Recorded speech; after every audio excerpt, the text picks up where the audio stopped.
Let me tell you something strange about people we used to trust fully with all our heart. We live in a time where you can block somebody with one tap, and yet the people who hurt you most still sit in the front row of your life. You can change your number, mute their stories, move to a new city, and somehow, they still live rent-free in your chest.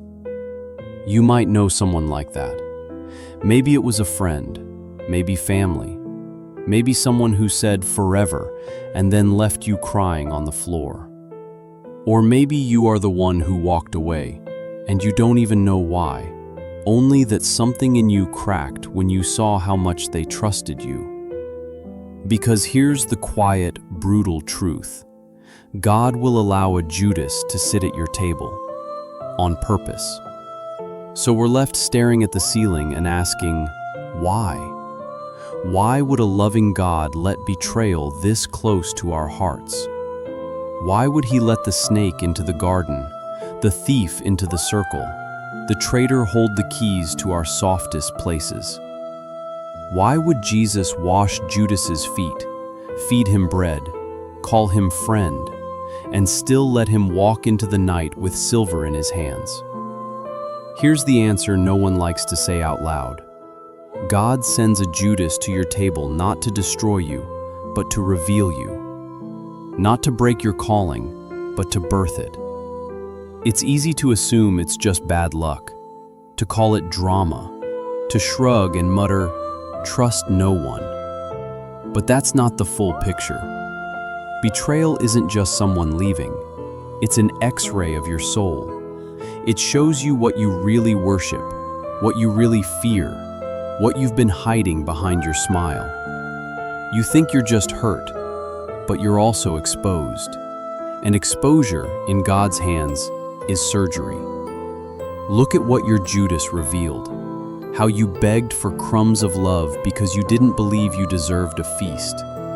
How you stayed quiet to keep the peace while a war chewed holes in your ribs. How you turned their cruelty into a mirror and decided you were the ugly one. Our world trains us for this. We live like glass houses with neon signs. We spill our hearts into captions and DMs. We confuse seen with known, liked with loved. So when a Judas shows up, we don't guard our soul, we hand them the master key. We think if we're loyal enough, forgiving enough, they'll finally stay. But Judas was never sent to stay. Judas was sent to reveal where you've been kneeling. Because sometimes you've been worshiping the table instead of the God who gave you the table. Sometimes you've been praying to people's approval as if it can raise you from the dead. So God lets it snap, not out of cruelty, out of mercy that doesn't mind if you scream at Him. Jesus wasn't betrayed by a stranger. He was betrayed by someone He chose, someone He fed, someone who saw His miracles up close. If Christ could be kissed into suffering by a friend, what made us think a holy life would be a painless one? We keep asking, why did they hurt me? Why didn't God warn me? But what if He did? What if every red flag was His whisper? What if every knot in your stomach was a quiet alarm you silenced just to not be alone? Sometimes God doesn't remove your Judas. He lets them sit. He lets them act. Because if He ripped them away too soon, you would call Him cruel for taking your blessing. You'd chase your Judas, not your Jesus. So He waits until their role is clear. Not your Savior, not your soulmate, just your doorway. Judas wasn't the end of Jesus. He was the escort to the cross, the place where purpose stepped into daylight.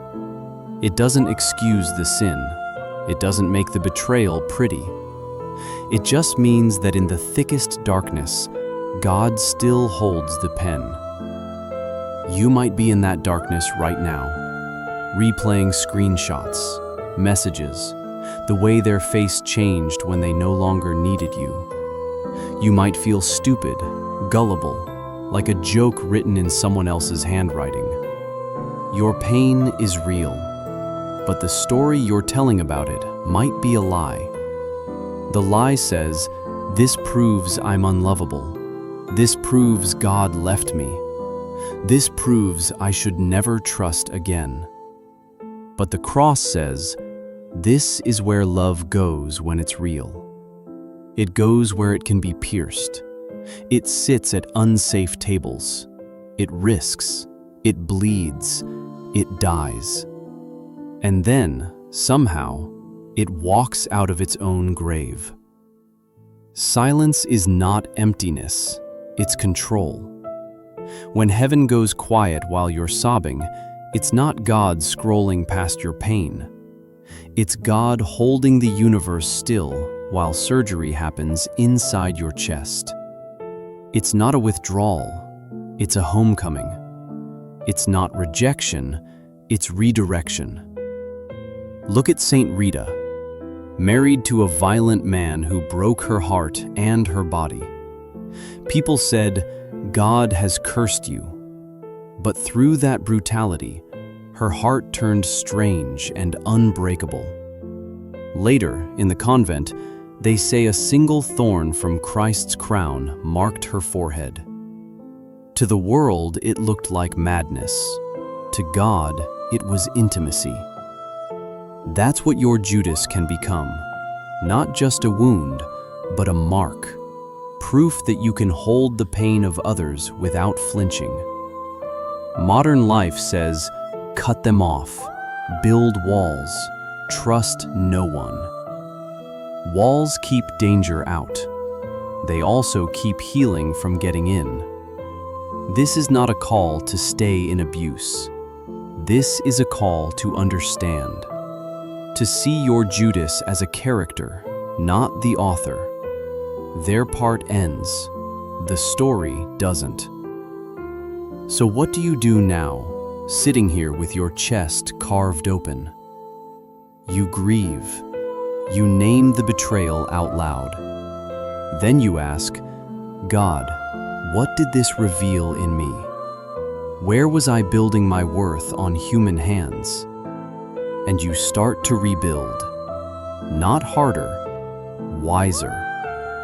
You stop begging to be chosen by people who can't even choose themselves. You stop seating anyone at your table who only comes to eat, but never brings bread. And you forgive, not because they deserve it, but because you do. Forgiveness doesn't say, it was fine. It says, you do not get to own my future. Betrayal tried to make your heart a grave. Forgiveness turns it into a garden again. One day you will sit at another table. There will be laughter. There will be people who stay. And if a Judas comes again, because they will, you won't crumble the same way. You'll feel the old fear rise, and then something stronger. I've been here before. I know who holds the pen. I know who walks out of graves. God sends a Judas to your table not to see you destroyed, but because he trusts you with a story that will resurrect others. And when someone whispers, I thought God hated me because of what they did, you'll be able to say, no, that wasn't God leaving you. That was God sitting beside you at a very crowded table and never once letting go of your hand.